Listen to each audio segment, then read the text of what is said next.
recuerdan, el Pentecostés se rememoraba y se recordaba cuando Dios le da la ley a Moisés en el Sinaí. ¿Lo recuerdan? Sí, estoy seguro que ustedes lo saben.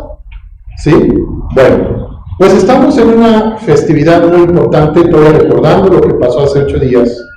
Y hermanos, es importante tener presente la espiritualidad del Pentecostés, porque hoy en día, el día de hoy, vamos a hablar precisamente del capítulo 3 del libro de Hechos.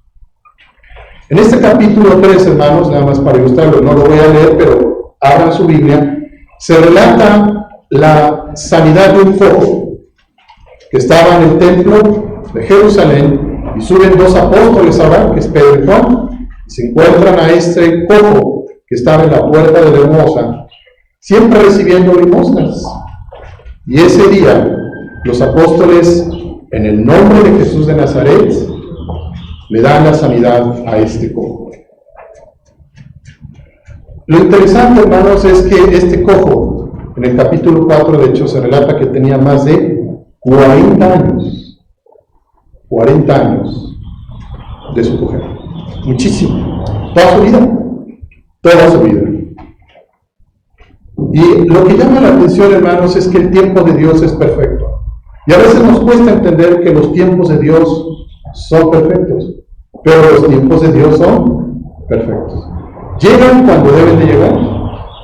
Y este cojo, después de 40 años, realmente entendió el tiempo perfecto de Dios.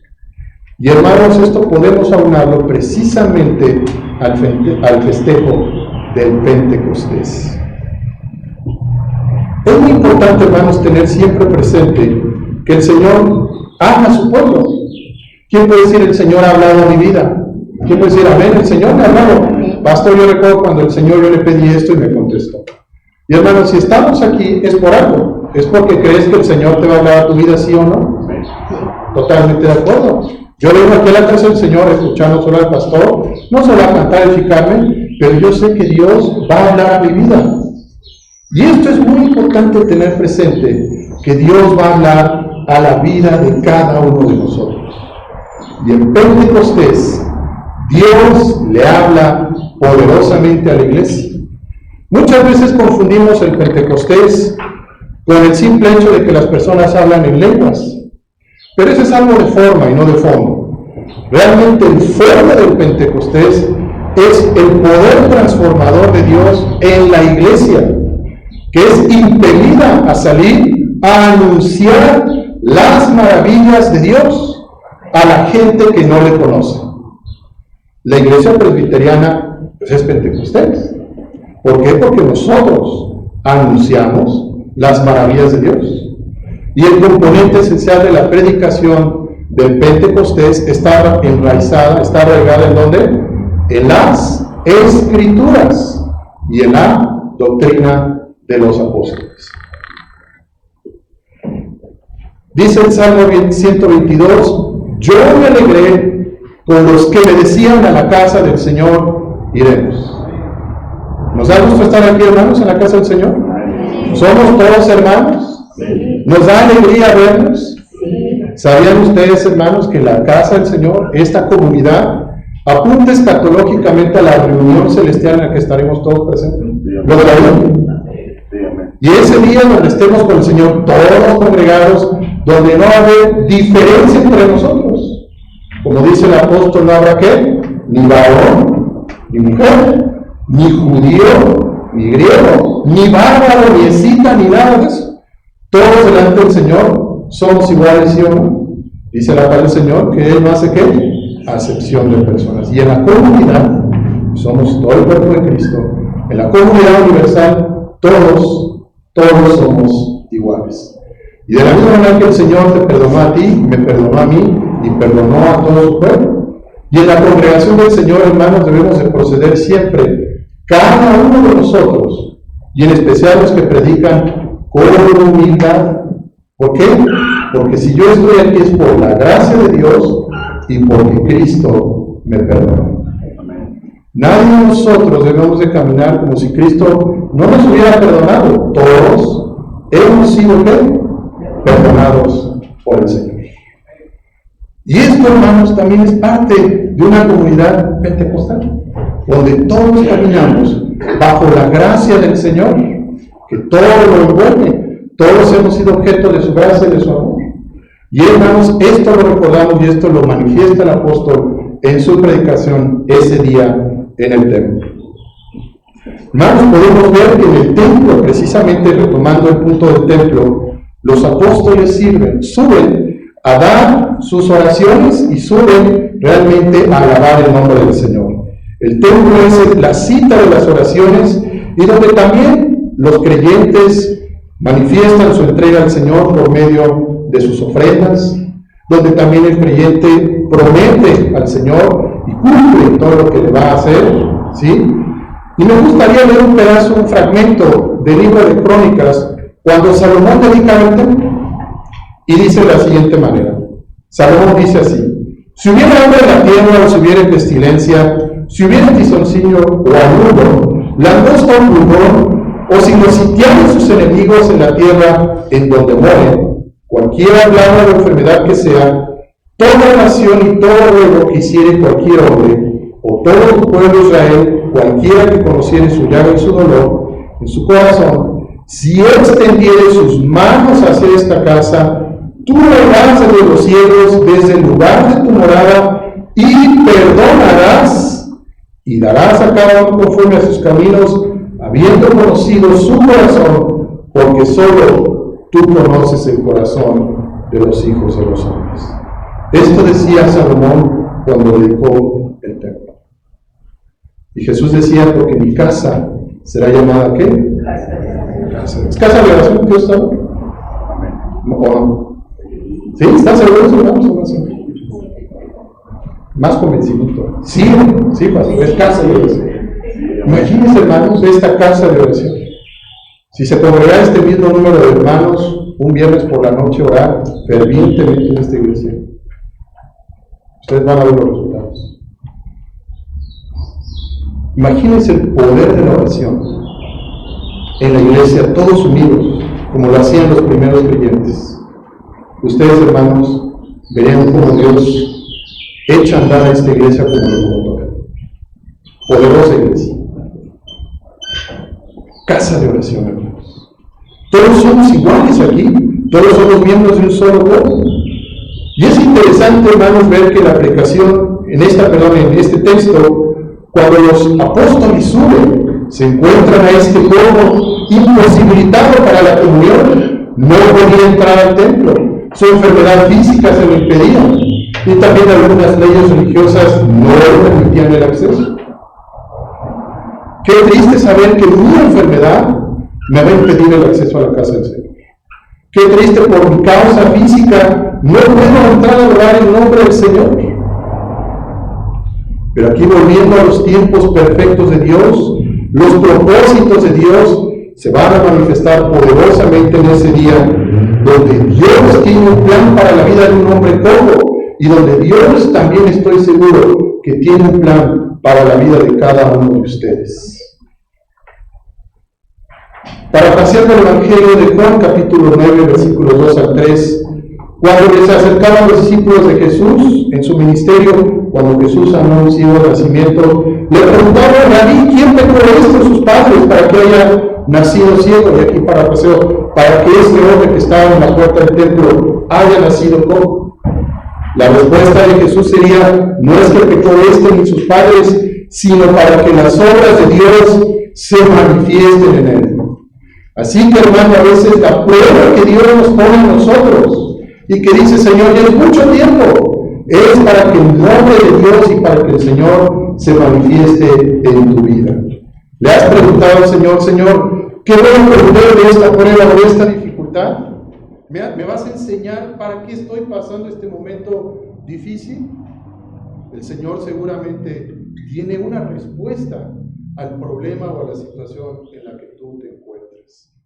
Pero, hermano, no vas a entenderla si tú no buscas al Señor. Si tú no oras al Señor, el Señor no te va a responder.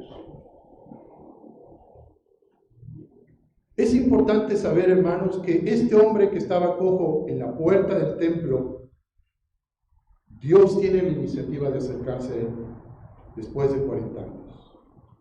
No hay oro, no hay plata, que es lo que siempre pensamos como humanos, que es lo que siempre nos va a dar la respuesta a nuestros problemas. No es el oro, no es la plata, pero lo que dice el apóstol Pedro a este hombre, pero lo que tengo te doy. En el nombre de Jesucristo de Nazaret, levántate. Y hermanos, la iglesia en el nombre de Jesucristo de Nazaret también tiene que dejar de estar coja y tiene que levantarse en el nombre del Señor para poder marchar, para que tú, hermano, donde quiera que estés, donde quiera que te estés desempeñando, también se afirmen tus tobillos, te pongas de pie, entres a la casa del Señor y le des gloria a su nombre.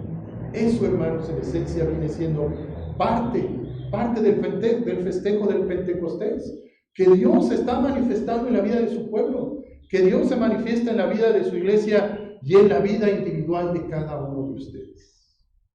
Ese es el Pentecostés que la iglesia debe reconocer, donde Cristo y su Espíritu se mueven en la vida del pueblo, transformándolo. Donde pueda uno decir, pastor, el Señor me contestó, pastor, el Señor sanó a mi enfermo, pastor, el Señor me dio el trabajo que necesitaba, pastor, ya me reconcilié con mi esposa. El Pentecostés, hermanos, lo que une a la iglesia. ¿No dice la Escritura que en el día del Pentecostés estaban todos, qué? ¿Unánimes o cada quien por su lado? Bueno, un hermano por allá, y bueno, luego llego, ya no llegó, estoy por acá. ¿Estaban todos qué? Eso es lo que va a echar a andar a la iglesia, la unanimidad. La unanimidad en Cristo Jesús. Así pues, por eso dice Salomón cuando acaba el templo, tú irás desde los cielos, desde el lugar de tu morada, y perdonarás y sanarás a tu pueblo. ¿Quién de ustedes, hermanos, no quisiera sanidad? Todos queremos sanidad en nuestro corazón. Quizás has pasado un momento muy difícil, una experiencia muy dolorosa por la cual quizá llevas años tratando de salir de ello y no has podido. Hermanos, es el momento precisamente de la iglesia de entrar a la casa del Señor, implorar en Él su favor, que el Espíritu de Dios se mueva en tu vida y el Señor te conteste tu oración. Si estás aquí es porque crees que Dios te va a contestar. Si estás aquí es porque crees que Dios te va a hablar y te va a edificar. Y mi deseo sería que el Señor les conceda a cada uno de ustedes el deseo de su corazón. Pero esto, hermanos, va a ser importante para la vida de todos nosotros, el que nos acerquemos, el que realmente disfrutemos la presencia y la comunión del Espíritu de Dios en nuestros corazones. El Pentecostés, hermanos, también es la proclamación de la palabra con el poder del Espíritu Santo. Por eso dice el apóstol en su carta, no predicaba con sabiduría de palabras, sino que con poder del Espíritu, para que la palabra de Dios no se haga vana. Pentecostés, hermanos, la iglesia debe estar orando con fervor para predicar con poder la palabra del Señor.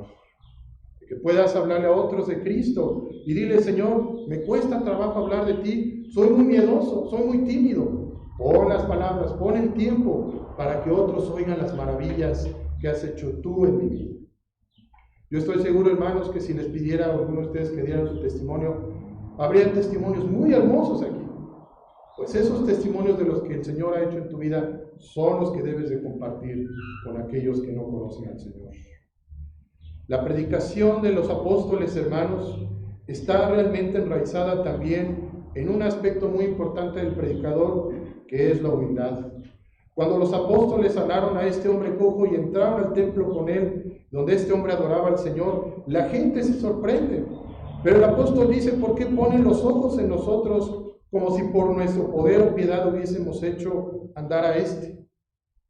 Lo que quiere decir, hermanos, que el proclamador de la palabra, sea pastor o sea un hermano laico, debe siempre tener la humildad de anunciar el mensaje de Dios. Cuidado de aquellos pastores que les gusta proyectarse mucho ellos mismos de lo que hacen y de lo que dicen. Cuidado. Realmente el que lleva la palabra tiene el privilegio de parte de Dios de que le está concediendo ese honor de llevar la palabra a la gente que no lo conoce. No es palabra de Él, es palabra del Señor. Y es importante, hermanos, que en la proclamación el hombre también es realmente puesto en evidencia porque es culpable delante del Señor, porque ha rechazado al Hijo de Dios. Hermanos, todos, como dice su palabra, fuimos como ovejas que nos descarriamos, pero el Señor entregó a su Hijo para muerte, pero lo ha resucitado y ha enviado a su Hijo, como dice también Pedro, su Espíritu también, para que nosotros podamos creer en su Hijo Jesús. La resurrección también es parte fundamental de la proclamación pentecostal, dice el apóstol, de la cual también nosotros somos, ¿qué? Testigos. La proclamación, hermanos, somos testigos todos nosotros, y aunque no vimos físicamente la resurrección de Cristo, el hecho de proclamar el Evangelio nos hace testigos a todos nosotros de las maravillas del Señor. Somos testigos realmente de la resurrección de Cristo, porque si no creemos en la resurrección de Cristo, entonces dice el apóstol que vana es nuestra fe, y estamos aún en nuestros pecados. Así pues, hermanos, quien se manifiesta en Pentecostés es el Hijo de Dios. Es la fe en Cristo Jesús que hace milagros. El hombre debe proceder siempre al arrepentimiento para poder realmente tener una nueva relación con el Señor, en la cual Él pueda disfrutar de sus grandes bendiciones. Así pues, hermanos, esta festividad del Pentecostés debe ser una alegría para todos nosotros. Debe ser una alegría para toda la Iglesia universal, porque Cristo ha enviado su Espíritu Santo y nos transforma y nos hace únicos, nos hace realmente proclamadores de la fe del Señor. Anunciamos su resurrección, pero también anunciamos que Él viene por segunda vez. Y eso es algo que es fundamental también en nuestra proclamación, de que Cristo viene por segunda vez. Y volverá y nos congregará a todos, hermanos, y seremos un solo redil, como decía Jesús en el Evangelio. O estaremos todos, y hermanos, qué hermoso saber que conviviremos con hermanos de diferentes épocas y de diferentes historias. Veremos a los apóstoles, veremos a los profetas, veremos a los patriarcas, como decía el Señor Jesús, que vendrán muchos del norte, del sur, del oriente y del occidente, y se sentarán a la mesa ¿con quién? Con Abraham, con Isaac, con Jacob y con los grandes hombres de la fe. Pero realmente la alegría para nosotros es estar con Cristo Jesús. La iglesia se goza con el Señor Jesús, la iglesia disfruta de su presencia, la iglesia en el Pentecostés sabe que Jesús está ahí presente y transforma nuestras vidas. Mi estimado hermano, yo deseo de todo corazón que aquel sufrimiento, aquel padecimiento que como cojos algunos de nosotros hemos estado por más de muchos años, no sé si 40, no sé los años, pero ese sufrimiento hay que entregárselo al Señor Jesús. Hay que decirle: Señor, sáname, sálvame y seré salvo. Límpiame, Señor, de esta situación, manifiéstate en mi vida, Señor. Unámonos pues en oración para que el Señor se manifieste en esta su casa y podamos ver el poder de Dios moverse poderosamente en la vida de cada uno de ustedes. Que el Señor les bendiga, hermanos. Vamos a orar. Padre Celestial, te damos gracias. Gracias porque tú mandaste tu Espíritu Santo. Tu palabra dice que el mundo no le ve ni le conoce. Pero Señor, tú lo mandaste para que diera testimonio de ti. Y Señor, yo te ruego que tu Espíritu Santo, Señor, nos fortalezca. Que tu Espíritu Santo, Señor, nos sane de aquellos padecimientos y aquellas flaquezas, Señor, que por años han afectado nuestra vida. Queremos, Señor Jesús, que te manifiestes y que podamos ver, Señor, tu poder manifestarse grandemente en nuestras vidas. Que podamos decir: Señor, tú nos has tocado. Señor, tú has tocado mi vida y me has sanado. Que pueda tener ese gozo y esa alegría, Señor, de dar testimonio de mi fe a aquellos que no te conocen, llamándoles al arrepentimiento. Señor, que esta casa sea casa de oración y que aquí, Señor Jesús, siempre tu nombre sea glorificado y te manifiestes siempre a tu pueblo. En el nombre de Cristo Jesús. Amén.